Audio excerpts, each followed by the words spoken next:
Burn. Yeah, it's kalahati. Ito na ba yun? Yeah, kalahati yan. 8 cubic yard? Ang dami ah. Matapos ko kaya ito today? Ibang dami. Galing to idol sa Ed's plant. Dito sa Brandywine, Clinton. Brown mulch.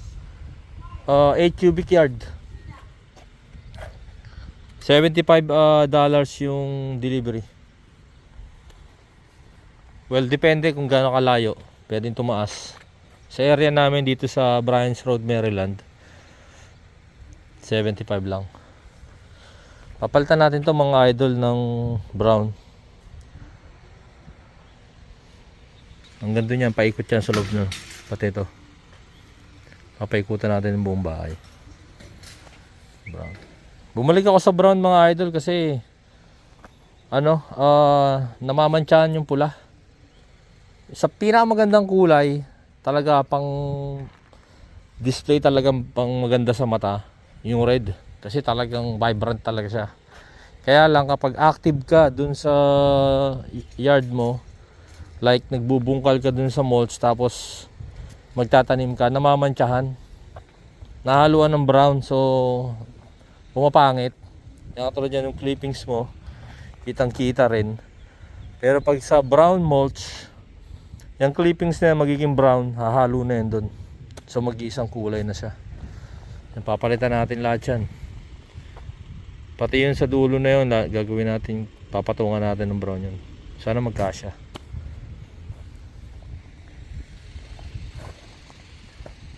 $8 cubic yard mga idol. Kulang-kulang $400 din inabot na ito. Nasa 30 something yata yung cubic yard eh. 30 something. Tas minimum nila mga idol 6 cubic yard. So order ako ng 8. Tara, mag water tayo rin, no? Grabe, patay oh.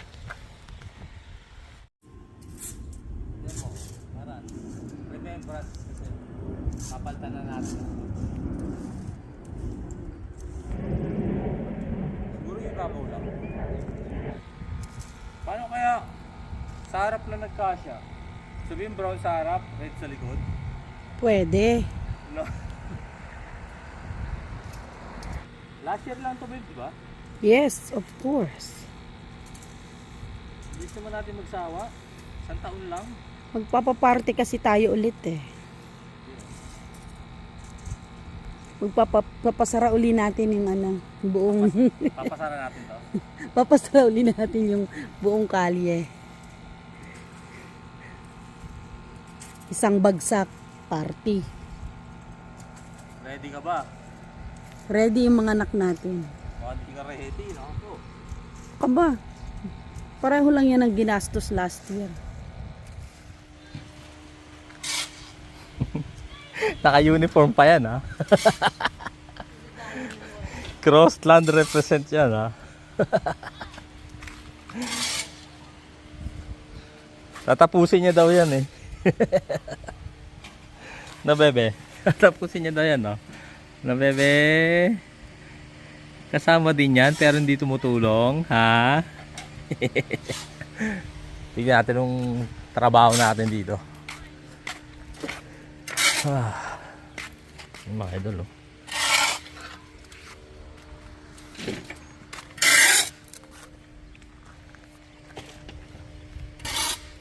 O, diba? Plain brown. Lalagyan na lang namin ng ano yan. Mga little details. Ilaw. Shrub. Ang sipag na ito, oh. Kakatapos lang mag-seminar niyan. Nasa kaya yung mods natin? Yeah.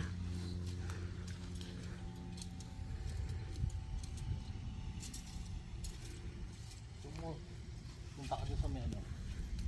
Gusto ko tignan mo doon. Mababa. So kailan kaya magpo-flowers yan? I don't know.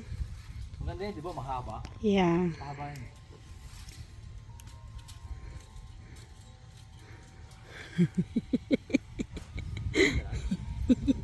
Yeah, ang cute-cute.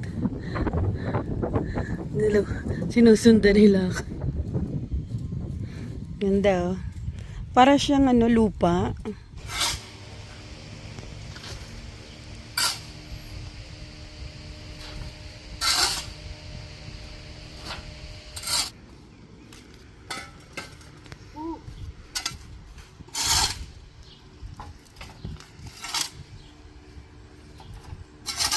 Kalahati na.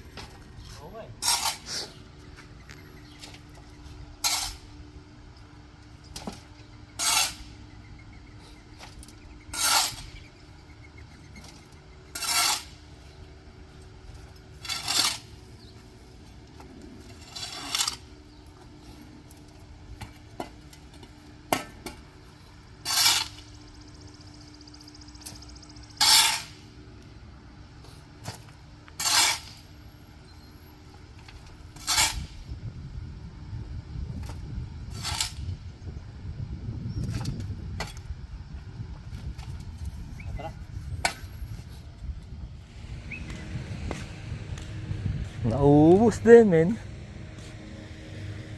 Siguro yung first day ko, I spent 4 hours. Then, the next day, it took me 4 hours, I think, also. Then today, I started like 6:30. And what time it is, so I spent probably 10 hours plus this. We can do that probably later. Yeah, yun na lang, pero unahin ko na yung sarap. So mga rin, 12 hours din siguro.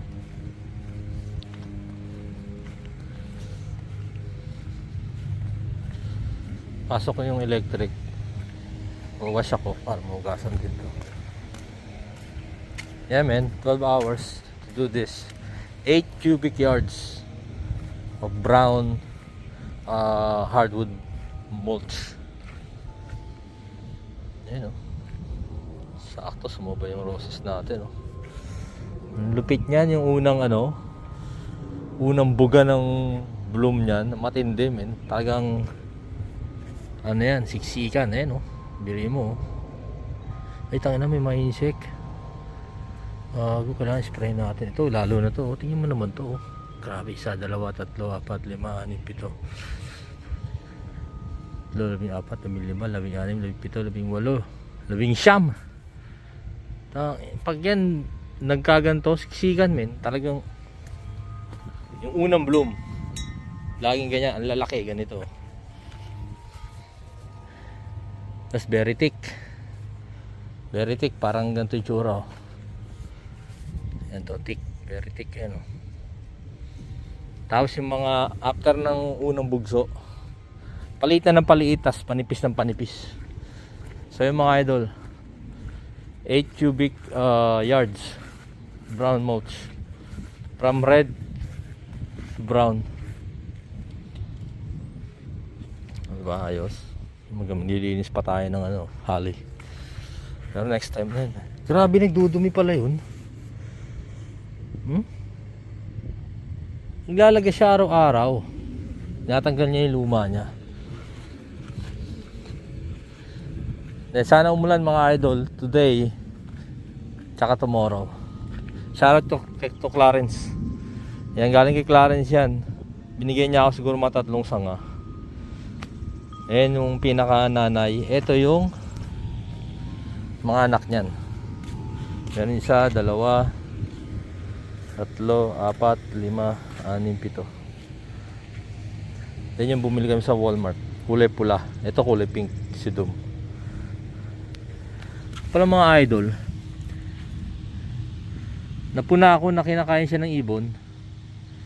So natuwa naman ako dahil aggressive naman to, madali itong makarecover. Kaya okay lang kung kakainin siya ng ibon. Tsaka nag-set up kami kasi dito ng bird bath Ayan Pero ayaw namin nung bird seed kasi yung seeds nag-grow. Kaya hindi kami naglagay ng So good thing to know na they like this sedum. Nagkataon na aggressive naman to, mabilis tumubo, walang problema sa pag-recover. Kaya sakto, may pagkain na sila, may bat pa sila, nakakain pa sila. So yung mga idol, bukan natin mag-play sa drone para makita natin ang kabuuanan sa taas. Diba? Ayos na, nalinis ko namin. 12 hours, man. Salamat sa tulong ng asawa ko. Yan, ang laki ng tulong niya sa akin yan. Pati nga pala yung yung common area yun, nalagyan natin. Dati siyang pula, last year pula. Order ako ng 140 na red mulch sa Home Depot, yung nakabags. 2 paleta. Okay naman sa simula yung pula. Talagang para sa akin, kung gusto mo vibrant talaga, pula na mulch. Pero yung nabili natin sa Home Depot last year, kasi after a year, parang siya, alam mo yung plywood na giniling, parang gano'n na itsura. May insect, nangat yan. Wala tayong pang spray. So yun, kaya this year, first time ko i-try yung umorder sa nursery. Yan, Ed's Plant dito sa Brandywine. Kung may mga tiga Maryland na manonood dito, yan. First time kaya, so tignan natin kung ano itsura after a year. So para naman siya, mabigat. Hindi siya yung yung dry na dry, parang may moy. Ewan ko, basta siya moy sa bago pa siguro kasi. Malalaman natin yan pag tumagal.